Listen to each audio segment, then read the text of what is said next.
Wow. Wow, what an intro. Here we are live. Do you like it, guys? Tara? Love it. I don't know if you F- could hear me when in the intro. I was trying to talk, but I was on you mute. had to unmute yourself. No, I think everyone the software just likes the system. But Jackie, welcome to the Architecture Social Show. We are live, and for anyone that's joining us at the moment, today we've got an interesting topic, and so it always pops up. Say now you're going for an interview and you want to ask certain questions. We all know equality, inclusivity, and diversity matters, but is it appropriate to ask it in an interview? Or how do you? Or can you? Is that something that you can do? So, exploring this topic today, we have the fantastic Tara Cull Hello. to my right over here. That's right. You're on my And left. Oh, no, that way. yeah, we're all here. And below, we've got the fantastic Jackie Handy, who I met through Tara the other weeks. And so we're all here virtually. Jackie, how are you today, first of all? Are you okay? Well, great intro. Loving it. I'm really well. Thanks, Stephen. It's great to be here with both of you. So hi, everybody that's watching as well. Yeah, looking forward to a good conversation. Brilliant. So, Jackie, so for anyone that hasn't met you before and they're joining us today, do you want to let everyone know maybe a little bit about your background and what you're currently up to at the moment? Sure. Yeah, absolutely. So, well, as you know, my name's Jackie Handy, and basically I help organizations globally embed inclusive practices into their businesses. My phone's just rung as well in the other room. Don't worry about it. So my background, sort of long time background, is I was a recruiter for around 15 years. So I've kind of seen that side of the coin, you know, where people are looking to, I would be the person that would source candidates for jobs, and I would work with organizations around the types of candidates they were looking for, and then kind of bring everything together really in that recruitment process. Now, in my sort of latter years, I moved into learning and development, and most recently, around 3 or 4 years ago, I started speaking professionally as well. And that has, I actually opened up about my own personal story. So as a gay woman in the corporate world, I found it an interesting perspective, if you like, to navigate the world from. And as maybe others in the audience will be aware of, you know, there are times where we perhaps hide part of our identity just for fear, really, of perhaps being overlooked for promotions, perhaps being treated differently. I'd been bullied as a teenager and into my sort of early adult years, and I wanted to avoid that in corporate life. But I guess as I've sort of hit my late 40s, I've realized that, you know, life is too short and to be inauthentic, and if not now, then when, and if not me, then who? So I decided to open up about that, and it's taken me into this wonderful world of diversity, equity, and inclusion with organizations.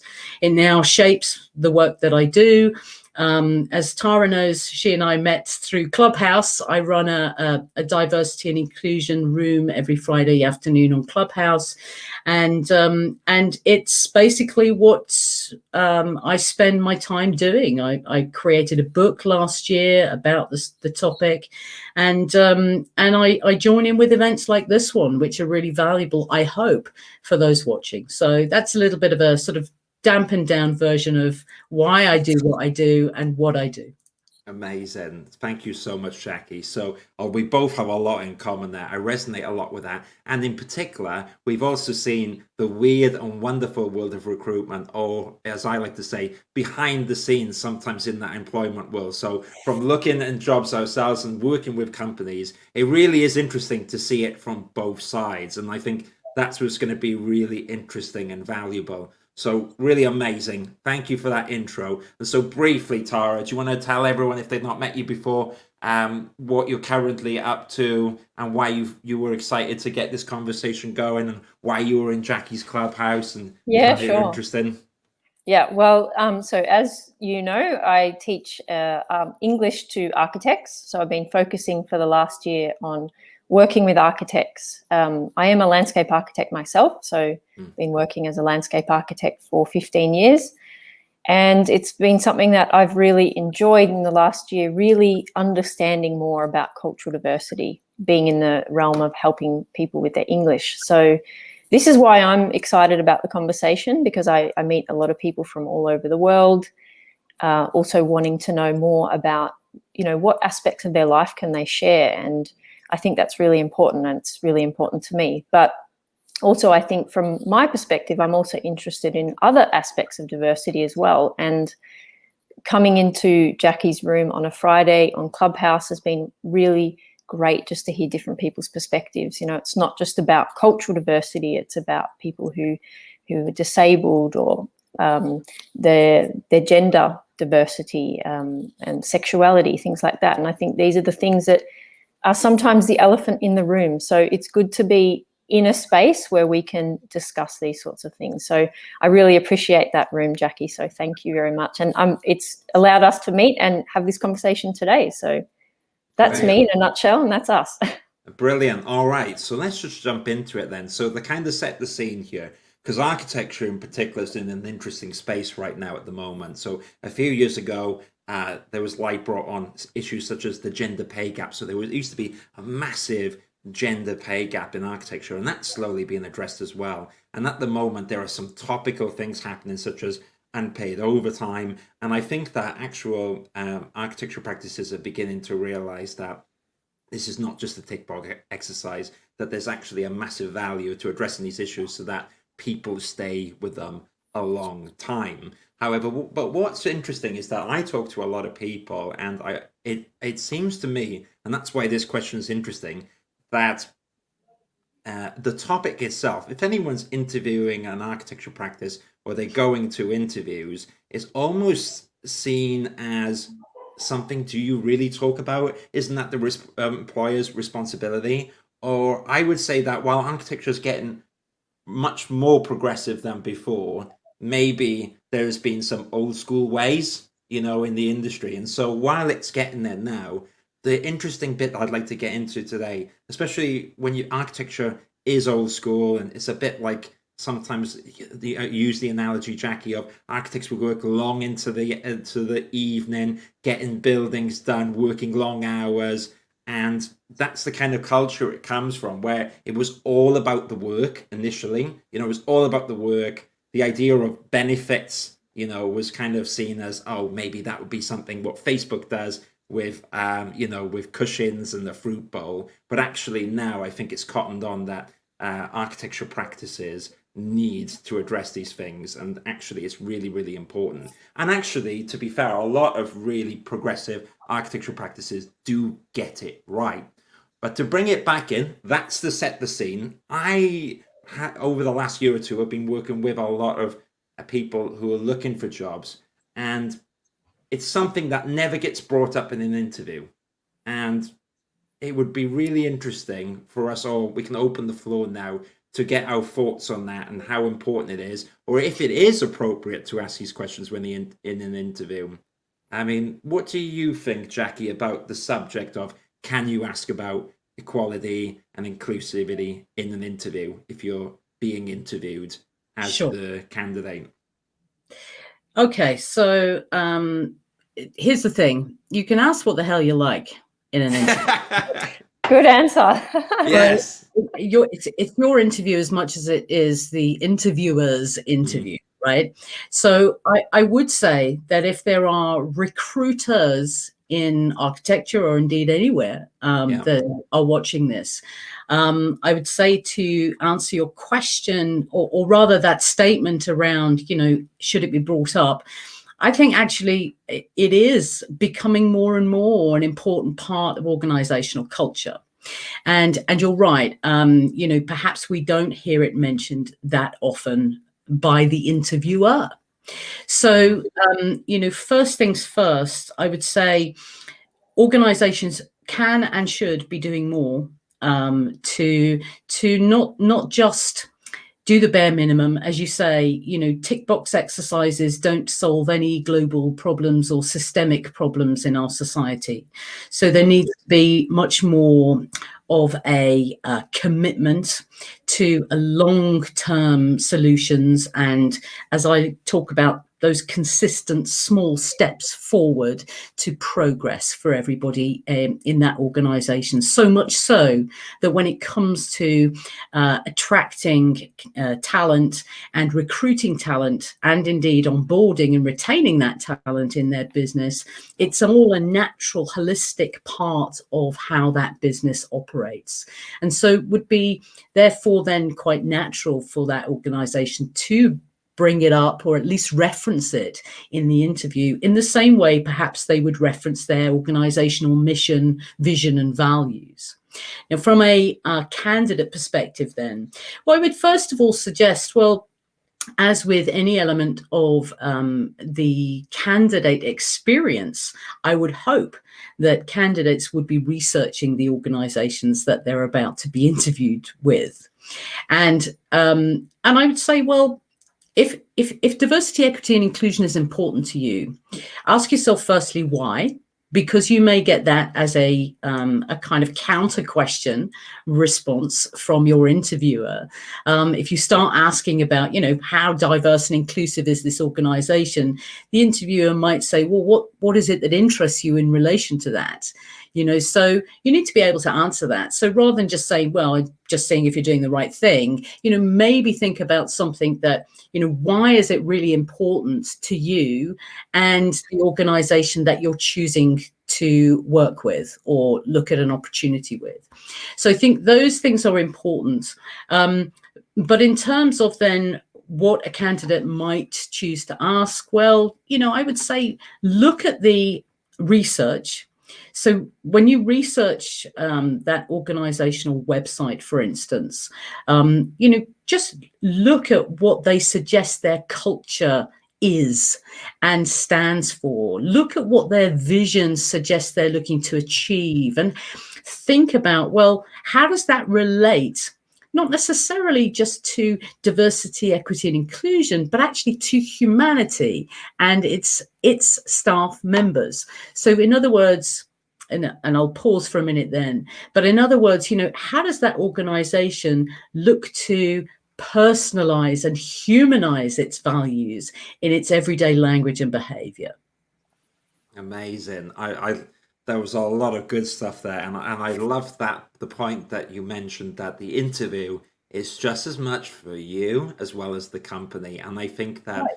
that it is forgotten. It's almost sometimes like the spotlight's on you, and you feel like, oh, I couldn't possibly ask anything, or maybe at the interview at the end it goes, that sometimes some people dread that, like, have you got any questions? And actually, it is a chance to get involved and ask these things. And the other bit that I like there is that you're right, whatever's important to you, you should bring up in the interview. And as you said, that these things can be more important or less of an importance right now, and it's up for you to bring it up. But I kind of agree. I think that everything is up for discussion in an interview, and as long as you, I think, ask a question in a friendly, inquisitive way, not a defensive way. If you want to ask a genuine question, it's like, how are things going at the moment? Where are you taking, where are things going in the practice, or what currently right now events are you up to? And in terms of diversity, I mean,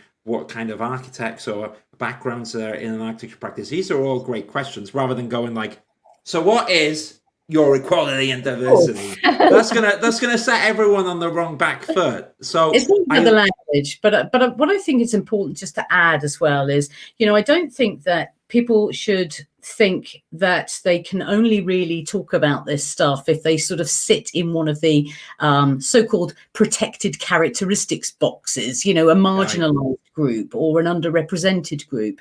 But actually, if you think about it, why is an inclusive organization important? Why is equity in business important? And why is diversity of representation and thought also important? Well, more and more and more organizational success will be, and there's much evidence that tells us so, will be impacted positively by greater diversity and inclusive cultures.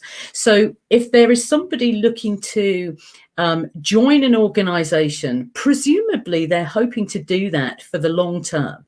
And presumably they want to join an organization that is reputable, that is focusing on its own branding, and is focusing on basically reaching out into the wider stakeholder community for prospective clients, and of course considering their existing clientele. So there is absolute I think there's an absolute importance attached to the diversity, equity and inclusion that an organization prides itself upon, for everyone to benefit financially, ethically, and from customer base, because more and more organizations want to do business with inclusive organizations. Amazing. Well, I think that, well, you absolutely set the scene there. So we've got to have a round of applause for that. A virtual round of applause. There we go. Brilliant, Jackie. And so, Tara, I'm going to get your thoughts on this as well and kind of get involved. But just before we move on as well, so anyone that's watching, if you want to ask Jackie a question, or me, or Tara, or us all, it's all open here. Or if you want to add a statement or chip in your thoughts, that's totally cool. So Amani says hi. So hi, Amani. Hi, Hello. Amani. Welcome. And then we have an anonymous user who has said, it's all okay. It's PG-13, Tara, isn't it? We got no bad comments It's okay. here. No Twitch comments. We're all good here. It's all appropriate. So one LinkedIn user says the underrepresentation of many ethnic groups translates not only to the inequities within the profession, but also to missed opportunities in the business. And I kind of like that phrase in the end of missed opportunities. And I think that actually that most architecture practices that I spoke to, and a lot, for instance, I work with a lot of architecture practices in London, and there's a few great employers that I can think of, and I'll mention them because they're great employers. Skidmore, Owens and Merrill have a fantastic, diverse, a range of architects, professionals from all, all types of backgrounds, and that's not the point. It's not. They're just great people.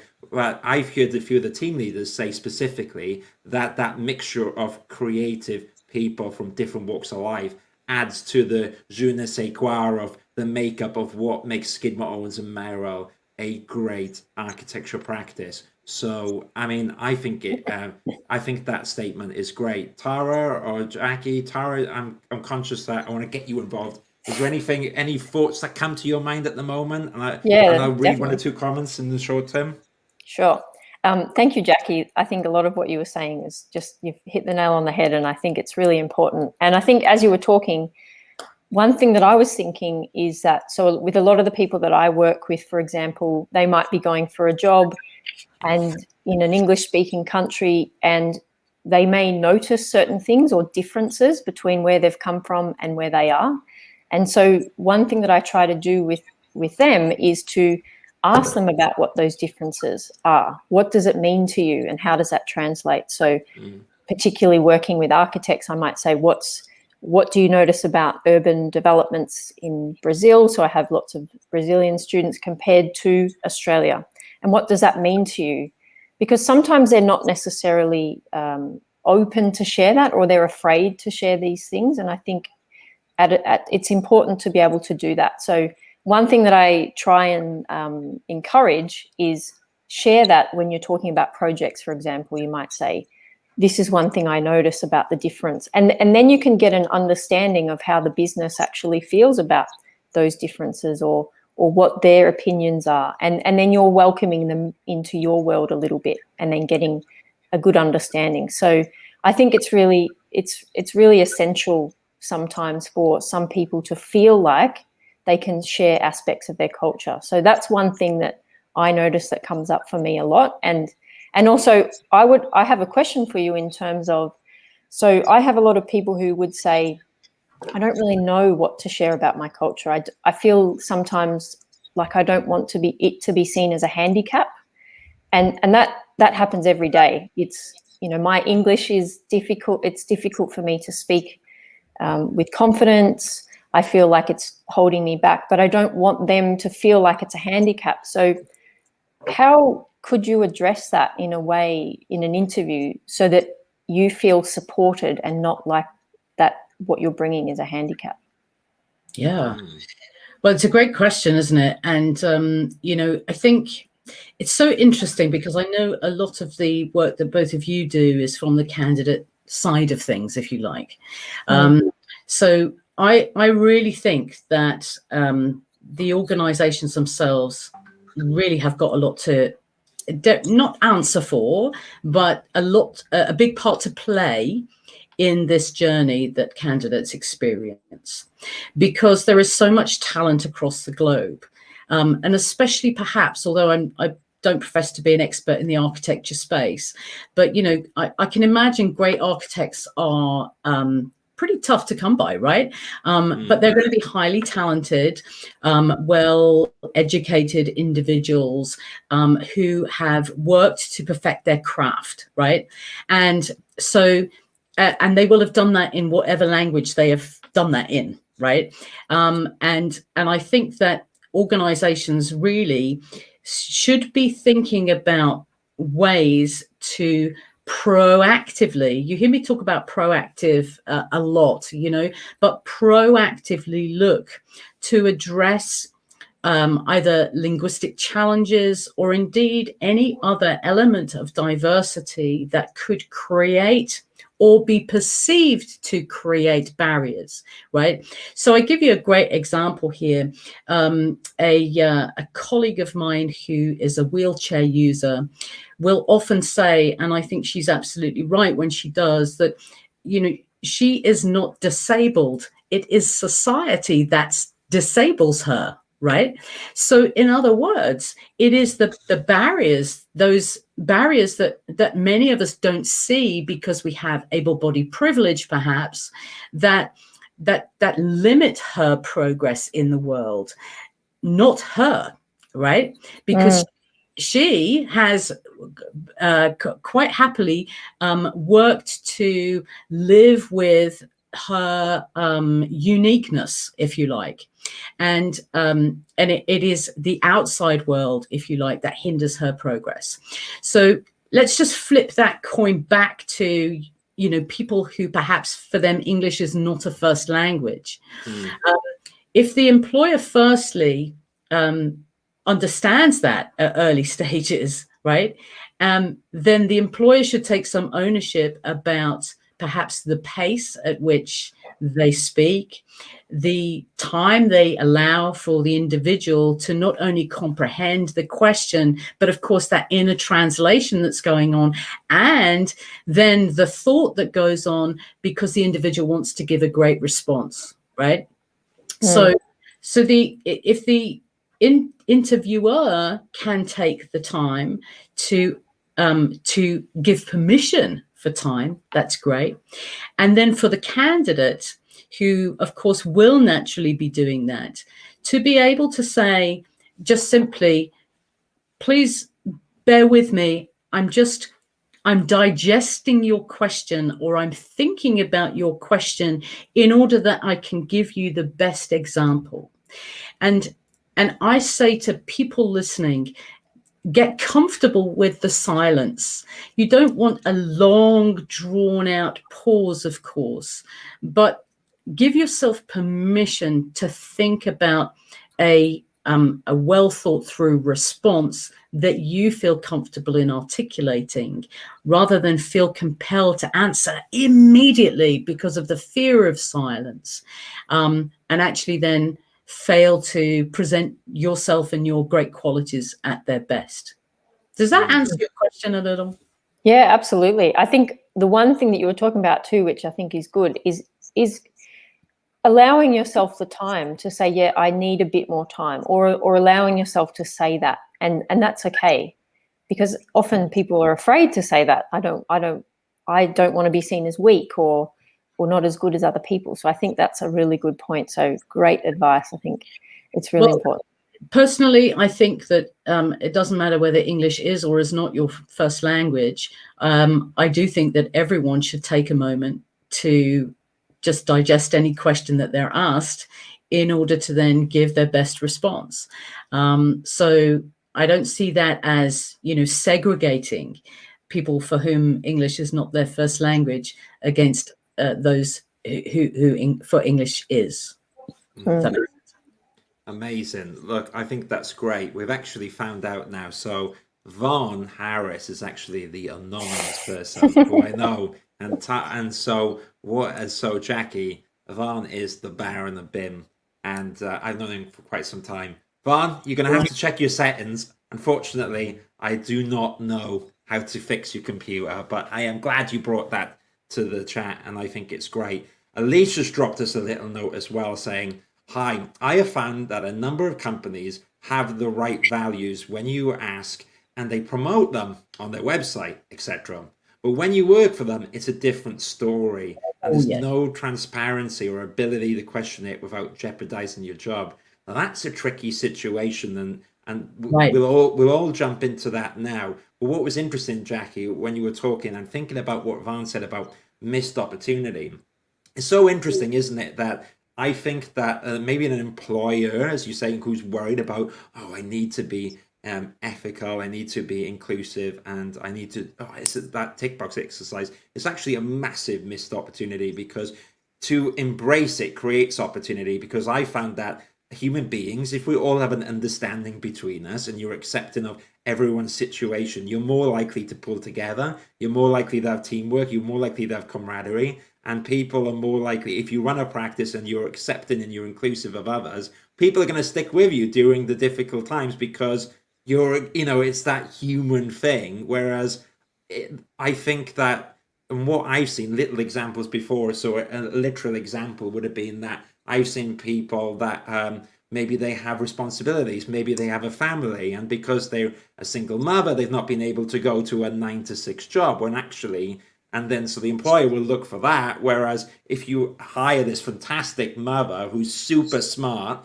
and you just need to be a little bit flexible, you need to be a little bit inclusive, there you go, got it in, inclusive of the time requirements, then what you get is an amazing employee who's really appreciative, and you can do great stuff. And I think, just to jump in on Alicia's question here, that's what is disappointing about this point you raised, Alicia, that it shouldn't be just an opportunity for the website to say, oh, that'll do, let's get a picture of that event, because that really doesn't fix anything. And I think it's about the situations we're talking now, of genuinely understanding people's situations and being like, it's no problem to me, you're part of the family. That's what gets people to stay in a company for a long period of time. And I think, like, putting a picture on the website, as you said, Alicia, it gets old real quick, because when you're in the desk, that's when it's really important. And what's really short-sighted by the architecture practices or employers is that if you're only saying what's great on the website, you're not solving the core problem. And actually, that will really, from a business point of view, catch up with you, because you lose people. People go, which has a massive economical effect on the business. And so that's kind of my interpretation on it, Alicia. But I'm more than happy if anyone would like to build on this point that Alicia raises here, or add to what I've said. I mean, Jackie, do you want to weigh in on what your thoughts are? Yeah. Well, you're quite right. I think, and thank you, Alicia, for that point, because, resonates so much with me, and to Vaughn's point as well. It was good to know who wrote that comment. So thank you for that too.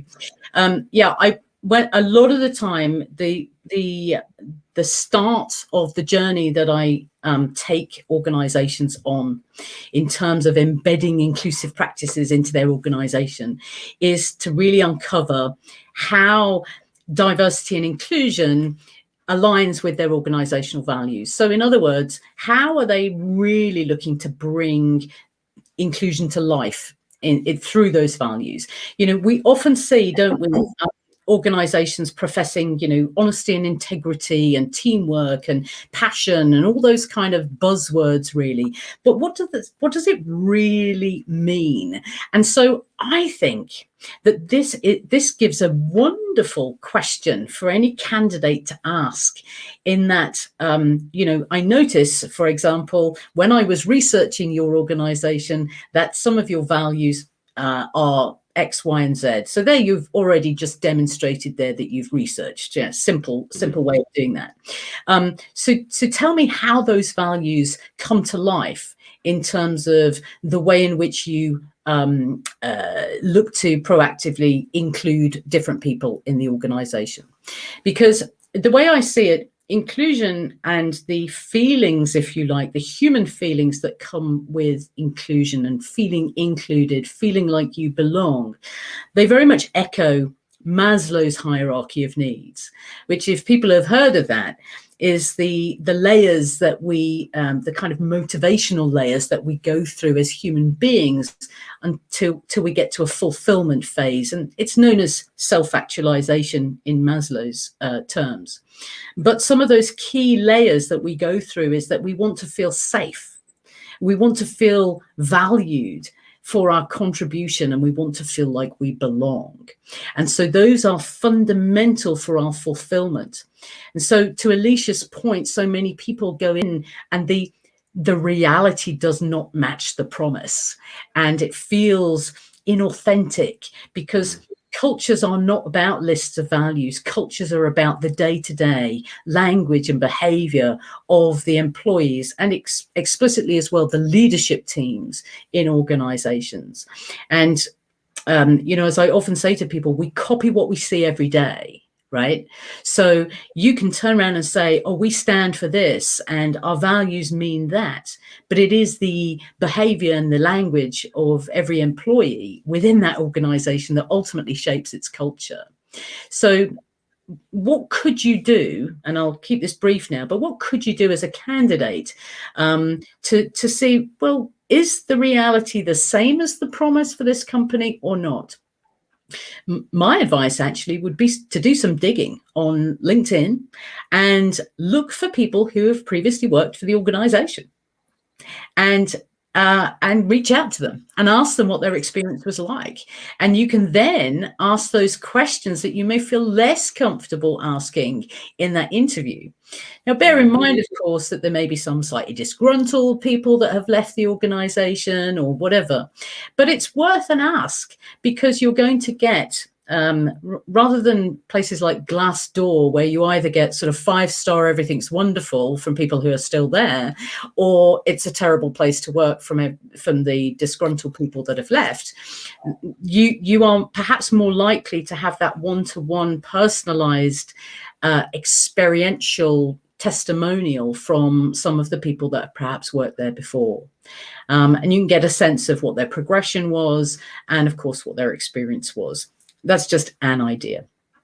Amazing. Wow. I think that's some extremely practical advice. So thank you, Jackie and Alicia. Really great that you brought this, because that's what it's all about. It's fantastic that we can talk. It's an opportunity for anyone here, though, to add. So if you've got a question, feel free to jump it in or share your thoughts. Now, Tara, I was just conscious before, I've got Cecilia's left us a big message, which I really want to unpack because it looks awesome. But just before that, Tara, is there any thoughts you want to add or anything before we go to the Cecilia bombshell? Yeah, I mean, awesomeness? it's as we're about to see, it is a complex issue, and I think it's hard to just address in one video, isn't it? But one thing that I was thinking as you were talking, Jackie, too, I think a couple of weeks ago we talked about how sometimes a company might get somebody in because they want to play that we are diverse. So they'll go for someone in particular because they want to show that they appreciate culture and diversity. And I think it's really important what you're saying, to research the company, research and speak to as many people as you can, because if you've been hired for a certain reason and perhaps your different background is that reason, but if you're not necessarily supported for that, you need to make sure that you understand. Because I've worked with people too, for example, who have taken a step back from their career because they've come from somewhere where they've had to start sort of from lower down, and then they don't necessarily know if their career progression will be supported, and because they didn't ask in the interview or they didn't do their research beforehand. And I think that's an important aspect. Sometimes people might come to a job and just take the job or go for whatever they can get. So I think that's really important what you're saying about do your research, understand, talk to as many people as you can.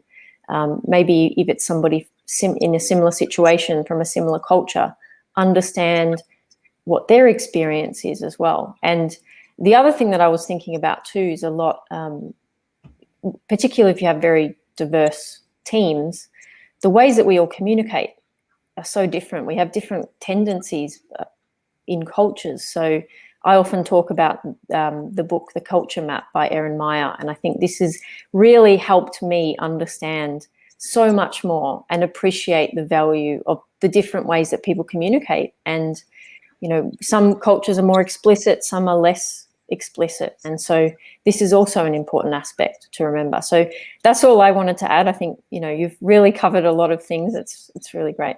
I think it's really, and sorry, Stephen, just to sort of respond, if I may, I think you hit the nail on the head with something there. Is about, you know, why do people want the job? And then this links to the overriding question, Stephen, that you began with, you know, can we ask about this at interview? So, you know, we have to appreciate that people are in different circumstances, right? That's what makes up this world. There may be people that are literally, you know, perhaps they found themselves, or rather, it's never yourself that gets made redundant, it's always your position, right? But perhaps you found that your previous position has been made redundant, and so you're looking to get into something quickly to be able to earn some money. Maybe instead you're moving from one organization to another for growth and progression. So the reason behind the job that you want as well, and how long term you see that job being, will also perhaps play a role as to the questions you will ask. But, you know, I don't ever think that people should be frightened to ask a question that will help them be their best self within that organization. And I genuinely don't believe that any employer worth their salt, right, should be offended in any way, shape or form by somebody doing so. Amazing. Yeah, amazing. I think you covered it so well. So, wow, Tara, Jackie, I don't even need to be here really. I'll just keep popping stuff up on the screen. I couldn't have said it better myself. Loving the energy. Alicia says thank you, but actually, Alicia, thank you for asking the question, because then we can all talk about it. That's what it's all about. And so I alluded to Cecilia's message, which I think we've all seen here as well. Oh my gosh, Jackie, I'm kind of cutting you off here. I'm so sorry. You'll have to kind of just go above. But this is really important that we show Cecilia's message, because it's well thought out, and I think it's really great perspective. So Cecilia Pearson says, this is a very complex issue. And where you start in diversifying the types of people in architecture and construction industry. Seeing as an architectural education is extremely prohibited cost-wise, we see a narrowing diversity simply due to the social economic constraints. At an industry level, you have to be careful diversity doesn't become a buzzword. Interesting. And many firms have an extremely non-diverse management. So yes, a low-level personnel is diverse, but management not at all. I mean woman. Okay, all right. So I'm going to take it off the screen a bit, and we will bring it back, but I just think it's unfair that Jackie's kind of hidden a bit. All right, Cecilia, a really great account of view. And so while I was talking about some great architectural practices who are progressive, I think it would be naive to say if everyone's there yet. And it seems like we're going in the right way. So some practices, architectural companies are embracing it, and perhaps some are still on the curve, on the way there. So does anyone have any thoughts that they want to jump in with on Cecilia's point of view? Jackie or Tara, who would like to go first or second, or just chill out? You can do whatever you want, really. Jackie, I think you should go first. That's for sure. I was going to actually pass the baton to you, given I first with everything, but I'm happy if you want me to, but go ahead. Oh gosh, I think there's a lot of things in this, and I really think it's important that we address that idea of diversity has become a buzzword, because I think we spoke about this a couple of weeks ago. Yeah. It definitely is, and it's like people want to include the token person or the token diversity. I think it's a really difficult thing to address, and I think that it's true that we do see a lot of examples of non-diverse managing diverse teams, and so how do you understand different people's perspectives if you don't have that understanding of diversity? So that's kind of how I see it. I mean, Jackie, I think you have a better understanding of that. I think you make a valid point, and Cecilia, thank you for the the contribution, because I totally agree that diversity without inclusion is pointless. Right. Let me be clear on that. And of course, I say diversity and inclusion, I also mean equity as well. And the socioeconomic point that you mentioned, I'm just reading back there. Yeah. So we see a narrowing. Now, I mentioned I know very little, if anything, about architecture, I'm afraid. But I do recognize that, if there are if it is costly to train people or to receive training in architecture, then hence that probably is where that comment comes from. So I hope I've interpreted it correctly. I think correct, Jackie. Right, yeah. right, okay. So this is where we go from the individual to the systemic nature of what needs to change in our world, right? You raise a few points in this great comment. So yes, how can we make it more accessible for more people, that perhaps have different or less privileged socioeconomic circumstances to enter into the profession? Because there are probably a whole host of potential talent that the industry is missing out on. So of course, then what happens is you get smaller ponds to fish from, if you like, when looking for talent. And of course, they typically, those ponds will often be similar types of people. In this case, perhaps slightly more wealthy in certain, if they come from certain parts of the world. So therein is one thing. So we have to ask a bigger systemic question of how can we make architecture more accessible for all. The second thing that you mentioned is something I hear much more frequently in other organizations too, is you tend to have diversity in the lower rankings of organizations, but suddenly it becomes much more homogenous. In other words, everyone's looks the same. And as you also say, often it is men that are dominating our boardrooms. And once again, this comes from a number of different things. So first of all, let's be clear. The three of us are not representative of the entire world, right? And society. So even us doing our very best to discuss this topic as best we can only ever do it from our own perspectives, or indeed the perspectives that we have taken the time to understand in detail. And this is the key, because organizations and the senior leadership teams within, if they have a successful business, they almost, a lot of the time people almost think, well, if it ain't broke, do I need to fix it, right? We're doing just fine as we are. Yeah, maybe we'll tick a box and we'll have a woman in HR, because that often happens, doesn't it? And there is a term for this. A client of mine calls this pink ghettos. So it's almost like the areas of an organization where women gravitate to, often in customer service, often in HR. So we know it's a thing. And, again, this is almost like a systemic process in business, in the same way as that we have these stereotypes in the home that, the man does the drilling and the woman does the washing and things like that. These are all sort of stereotypes that we have to start to push against in order to get the best from everyone in society.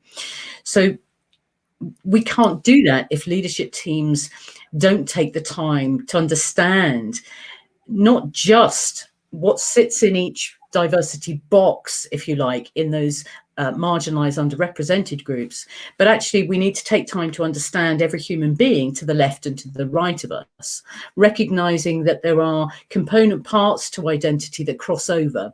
And we know this as intersectionality. A woman's experience from one part of the world will be very different to a woman's experience in another, or a woman of color or black woman.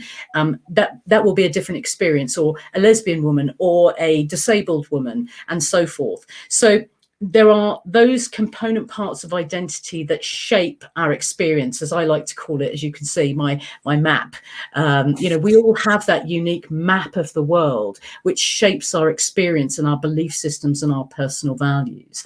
So it's so important that we look at the boxes, as it were, of characteristics, but that we don't limit ourselves to that.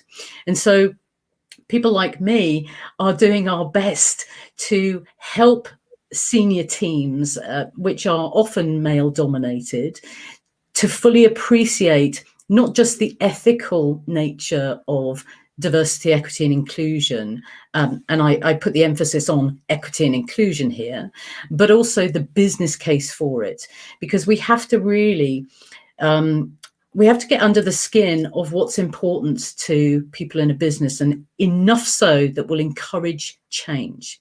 And as much as I would like to say that I could go out into an organization and say, it's the right thing to do to have diversity of thought and representation in your business. It is the right thing to do to value everybody's contributions, give everybody a seat at the table and a voice at that table. As much as I would like to do that, and it's what I believe, I also recognize the reality of the situation is that some people need to know that by not having it, a consequence will be on their bottom line, and those missed opportunities that Vaughan referred to. So I think it's about, drip feeding the benefits through this. And I, in my work, desperately try to promote the positives of diversity, equity and inclusion by suggesting small things that people can do differently to become more inclusive and value the human beings around them, rather than to focus so much on, oh, you're a little bit biased, and oh, you can't say that and you mustn't do that. We will all make mistakes on this journey. It happens because we're all so unique, and that's beautiful. The key is to be able to take those small steps to progress, knowing how it will benefit us, keep those benefits front and center, and change will slowly start to happen. That's my dream anyway. I think this is such an important conversation, isn't it? And the more we speak about these things, the more clubhouse rooms you have talking about it. And I love what you were talking too about, even us three, our perspective is so different to another three people. So we need to listen to everyone and give people the platform to be able to listen to them and to for them to give their opinion, even though we might not necessarily agree with it all the time. It just has to be there.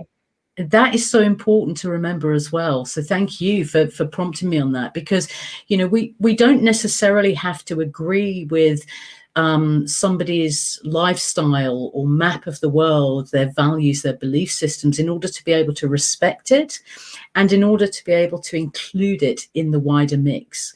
Diversity does come in many forms. It isn't just, it's not always immediately visible. The component parts of somebody's identity, and that's really important, to remember that. We know that there's a lot of neurodiversity, and that's what brings that wonderful diversity of thinking, creativeness and innovation, two things that are probably really important in architecture. There is just so much that we can benefit from, not just as a human race, but also in business, of course. So what's one thing that you would say, for example, to somebody who's doing an interview? So I know we've been focusing on the candidate. What is one thing you might do to sort of bring that out in an interview, or is it not really possible to do? Well, do you know what? Here's the thing. as you can imagine, it's another long response, and I'll try and because I'm conscious of our time. Sorry, Stephen. It's all good. There's a couple of things at play here. So first of all, psychological safety is a real thing, and it's a real important thing.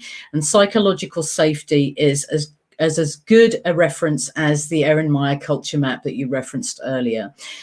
Coined by Amy Edmondson, it basically means that you create an environment whereby people feel safe to take risks, to say they don't know, to be vulnerable.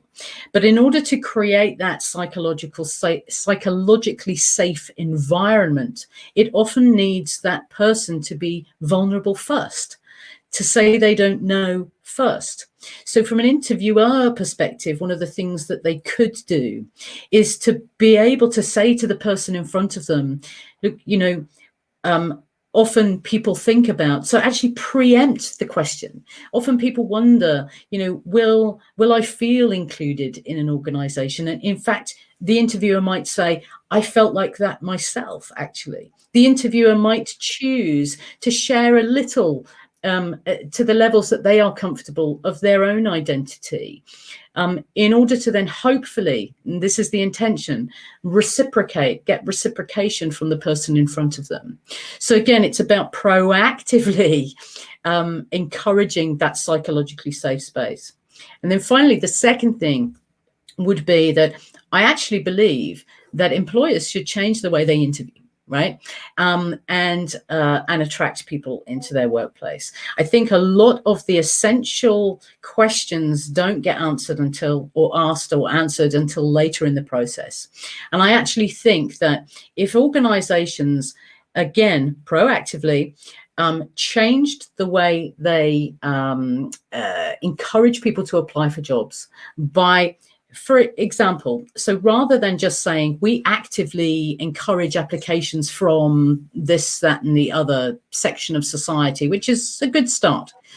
But more than that, we proactively take steps to ensure our spaces are equitable and our environments enable everyone to thrive.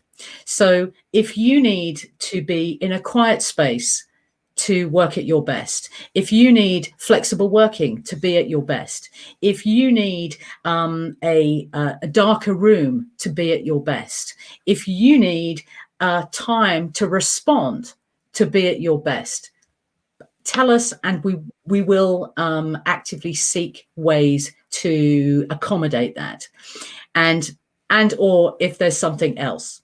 Right, because by being able to start that process and say, look, here are some examples of how we will, not just we say we will, but how we will accommodate you in order for you to thrive in a role with us, then you're much more likely to have someone say, well, actually, I don't need a dark room, but I could do with a speaker because I'm hard of hearing, for instance, or whatever it might be. And I think if employers worked a little more like that, and then thought about their entire interview process, some people just don't work well under Q&A, but maybe they would work well if they were given a half day to actually work on a project with somebody as part of the interview process. That's a good point.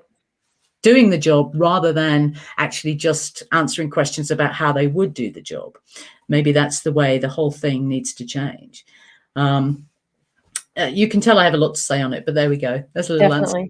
I love it. Amazing. Right. This has been easy for me. I've just enjoyed having to sit back and being absorbed in the conversation, but that's what it's all about. I mean, right, on that note, though, I can see the time and where we're getting to. And Jackie, I know you're super flat or busy, exciting stuff, of course, and Tara as well. But on that point, we'll put the big gong with the big gong. Yeah. Oh, John's sneaked in a little word at the end saying, I never dared mention Asperger's. It's bad enough being short and left-handed. Well, John, you shouldn't have to feel that way as well. I know you're just joining us now. But on that note, we have to move on. But I'm sure we can pick up this conversation again. Iona agrees. The point is, if you just joined us now, you can watch the replay, but more importantly as well. So let's talk about where everyone can find us and pick up the conversation. Jackie, Handy. So if someone wants to ask you a burning question after this as well, how can they reach out and find you on LinkedIn or your website? How do we get a hold of you, Jackie? Thanks, Stephen. And it's been a real pleasure talking to you both, by the way. So thanks for the opportunity to do that. LinkedIn, you'll find me, Jackie Handy. If in fact, just Google Jackie Handy and you'll find me. I've got a TEDx on there. There you are, Googling already. He's typing. Google Jackie Handy. There we go. That's how you find it. That's where you'll find me. If you want to be part of the Clubhouse room, if you're on Clubhouse, then that's 3 till 4 every Friday afternoon UK time. It's called How Inclusive Are You? Tara's often there with us, and by all means, reach out. I actually also do a Clubhouse room with a set of recruiter colleagues on a Wednesday evening. So this evening, 5 till 6, Nail That Interview is also on Clubhouse. That's also UK time. You're welcome to join. And just the last thing from me, John, mention your Asperger's and think about all the wonderful things you can bring to an organization because of your Asperger's. So the way in which it helps you navigate your role and how it keeps you focused or whatever it might be.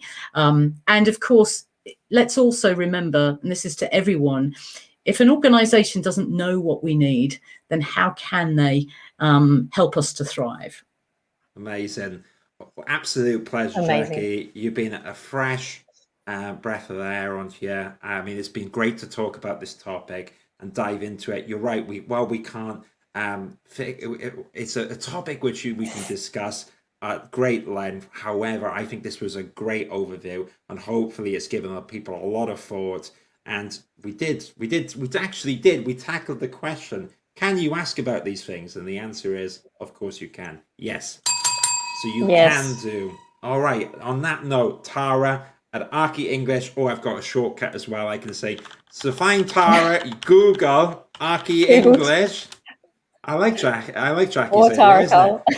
Yeah, or Google Tara. You can find the fantastic Tara as well. Yeah, I do highly recommend coming to join us on Clubhouse. I think that room is fantastic. I haven't been able to be on it the last few weeks, and I keep thinking to myself, I really need to get home for this Clubhouse today. I would love to go, but hopefully this week I can make it. It's a great topic. We can sneak it in. And on that note, we're going to round up, but you can join the community of the Architecture Social at architecturesocial.com/join. Me and Tara actually, we're making a course at the moment, and you can find that this is part of it. It's all completely free, and this will go under the title smack bang at the front. We'll put it at the front under the title, can you ask about equality, inclusivity, and diversity in an interview? Thank you, everyone, for being here. Jackie and Tara, stay on the line 1 second, that I will end the live stream now. Thank you, everyone, for joining us and asking questions and offering your thoughts. Thanks, everyone. See you next time. Bye-bye.